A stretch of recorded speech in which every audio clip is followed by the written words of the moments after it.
So here we are in Montana, and it is cold outside.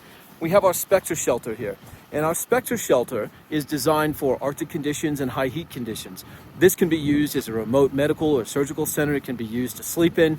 It can be used as a command center, a forward operating base for the Arctic. There are a million different uses, but think about this. You don't have to spend days on end digging yourself into a region where you can set some tents. Clear out, level it out, set the Spectre Shelter, and you're off to the races. So this unit here has been inflated for over 72 hours now. We have, per square foot, 2,400 structural supports, high tensile structural supports, bridging the front membrane to the back membrane. This is an inflated product. However, it is entirely structural in nature. So if I go over here, you can see how hard and how tough it is. Snow loads, rain loads, wind, hail. This thing does not care about any of that.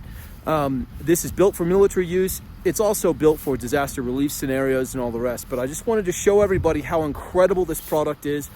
Men can stand on top of this. It vacuums down into a duffel bag, and then you're off to your next location. It can be inflated via compressed nitrogen. It can be inflated via our pumping systems. Inflation time for this particular unit, which is 10 feet by 8 feet by 7 feet high in the Arctic, is approximately 20 to 25 minutes. In a higher heat region, it's only about 10 minutes. So I just wanted to show everybody this incredible product. We'll have more footage and videos coming in the next few weeks, but here it is, the Spectre Shelter.